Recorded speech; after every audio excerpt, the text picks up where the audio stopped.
nome é Dilma de Mello Silva, eu sou formada em Ciências Sociais aqui pela Universidade de São Paulo, fiz o mestrado fora do Brasil, na Universidade de Uppsala, na Suécia, e o doutorado aqui. E depois prestei o concurso aqui para a ECA, para o Departamento de Comunicações e Artes. Desde então, depois desse concurso, né, eu tenho atuado aqui no departamento, que está fazendo 50 anos. Né. Bom, quando eu comecei, né, eu entrei aqui no final de 1981, dando aula, substituindo alguns professores, né, que enfim, estavam afastados, não podiam dar aula naquelas condições, sem receber, né, era uma espécie de professor assistente voluntário, algo assim que chamava. Então eu fiquei praticamente 1 semestre e meio, quase 2 semestres, trabalhando sem remuneração. Aí quando houve a mudança da direção, o novo diretor não quis mais isso, disse não, vamos tentar contratar esses professores, vamos abrir um concurso, né, para que esses professores que estão dessa forma irregular, né, sem um vínculo empregatício com a USP, possam ser regularizados. Eles montaram, conseguiu a vaga, montaram o concurso, eu prestei, né, fui uma das aprovadas, não fui só eu, e a situação foi regularizada. Naquela época, década de 80, portanto, 82, 83, nosso departamento, era chamado de Departamento de Cursos Básicos. Então, os alunos dos outros departamentos, vamos supor, jornalismo, por exemplo, ou biblioteconomia, ou relações públicas, né, publicidade e propaganda, eles vinham fazer as nossas disciplinas, que eram as disciplinas do tronco comum, do então chamado tronco comum. Por exemplo, sociologia da comunicação, psicologia da comunicação, antropologia da comunicação, né, teoria da comunicação, filosofia da comunicação. Então aqui se concentrava um pool de professores muito fortes, vamos dizer, na língua portuguesa. Então tínhamos 3 ou 4 professores egressos lá da FEFELESH também, que davam essa parte de língua portuguesa. E essa parte de ciências sociais, né? Antropologia, filosofia, teoria da comunicação, sociologia, né? Psicologia. Então, o diferencial do departamento era nesse sentido, dele ter um contato com os alunos de toda a ECA, tanto na área, no campo da comunicação, como no campo das artes. Então, nós tínhamos também algumas disciplinas, estética e história da arte. Eu, por exemplo, fui professora de estética e história da arte há muito tempo. Dava as aulas para todos os alunos de artes, música, artes visuais, artes cênicas. E outros alunos também vinham fazer, né? Então, a gente até brincava, era uma classe jumbo, né? Uma classe que tinha 90 alunos, 100 alunos, classes bem grandes, né? E eram ótimas também no sentido de que os alunos se encontravam, né? Os alunos de artes que tinham as suas especialidades, né, muito marcadas nos seus departamentos, tinham um espaço de convívio comum. E a de comunicações. E essa era uma questão que nos diferenciava de outros. Bom, com o tempo foi se amadurecendo a ideia de que o departamento deveria ter uma terminalidade, não é? Deveria propor uma habilitação, que foi realizado agora, 5 anos, 6 anos, né, que nós aprovamos o modelo da terminalidade em educomunicação, né?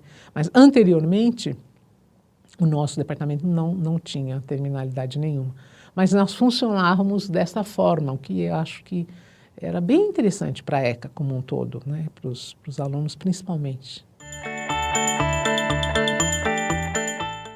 Logo que eu entrei aqui, em 83, 84, eu fiz parte da diretoria da ADUSP, Associação dos Docentes da USP, que foi muito bom também. Eu acho que isso foi fundamental na minha vida, né, dentro da academia, da minha vida dentro da USP. Eu conheci a Universidade de São Paulo toda, não é? Todos os pró-reitores, toda a reitoria, os funcionários, excelente trabalho com o Sintusp que nós tínhamos. O presidente da USP, na ocasião, era o professor Ernesto Hamburger, com quem eu fiz uma enorme, né, uma amizade muito profunda.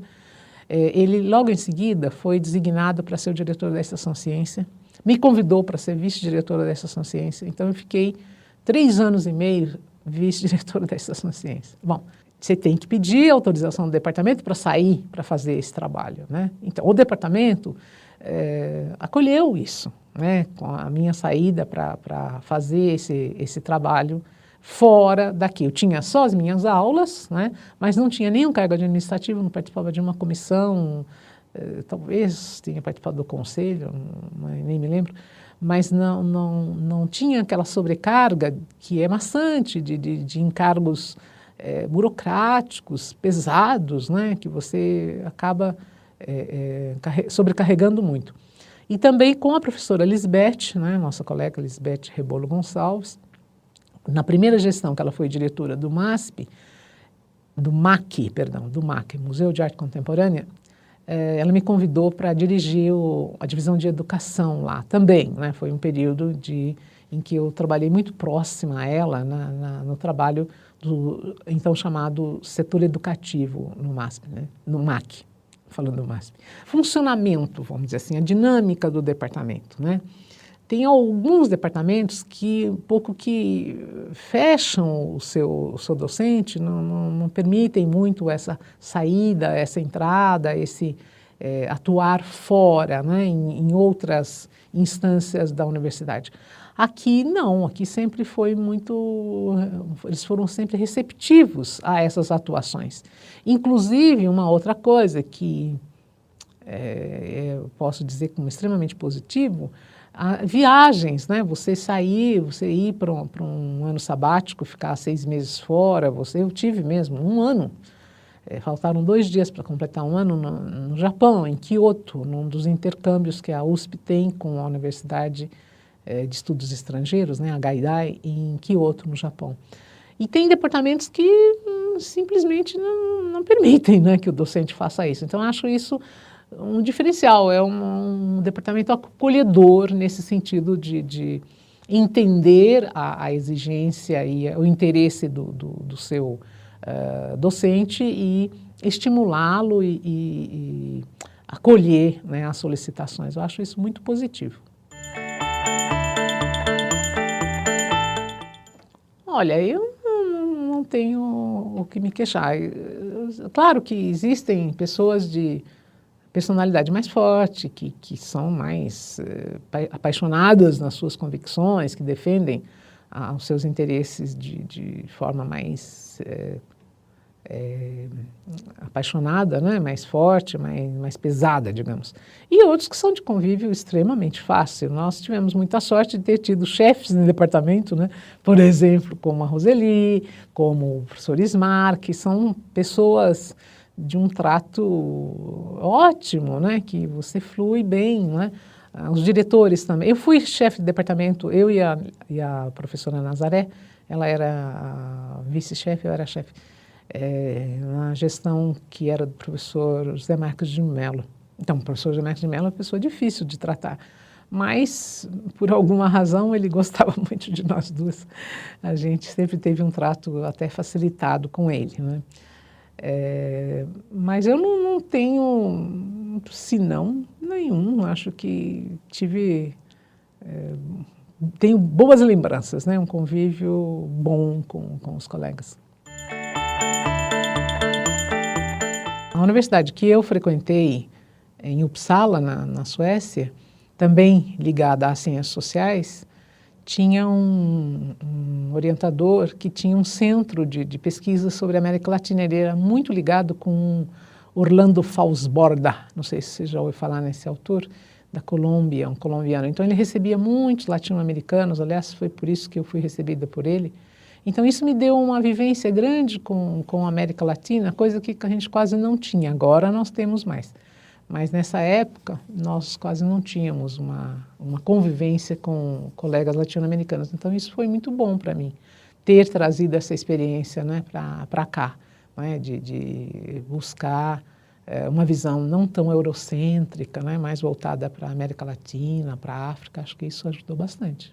Porque eu fui a serviço da Suécia fazer um trabalho de avaliação de projetos de ajuda internacional da Suécia na Guiné-Bissau. Então, eu fiquei 3 anos e meio na Guiné-Bissau fazendo essa avaliação dos projetos que eles tinham lá. Isso foi muito bom, né? Foi uma pós-graduação, pode-se dizer, né? Foi um trabalho de campo, de conhecer as aldeias, conhecer os povos, conhecer as comunidades e ver, né, o impacto que estavam tendo com o processo de mundialização, né, de globalização. Foi muito bom esse descortinar também para a África. Isso foi ótimo ter trazido essa experiência para nós aqui. Olha, eu vou lembrar eu lembrei da professora Nazaré, lembrei da professora Cida Bacega e gostaria de lembrar também da professora Solange Colseiro, né, que foi sua orientadora. A professora Solange e eu vimos da FEFELESH, né, do Departamento de Ciências Sociais, com uma forte formação em antropologia e sempre nos interessamos por uma área nova, isso muito antes, né, da Lei 10.639 de 2003, que torna obrigatória o ensino e o estudo da arte africana e afro-brasileira em sala de aula. Então, muito antes disso, nós já tratávamos desse assunto, né? Nós orientamos vários alunos, oferecemos, né, disciplinas, tanto na graduação como na pós, ligados a essa temática, né? E eu espero que essa trilha, digamos, né, esse caminho que nós abrimos aqui no CCA continue a ser percorrido, né, por outros colegas, por orientandos nossos.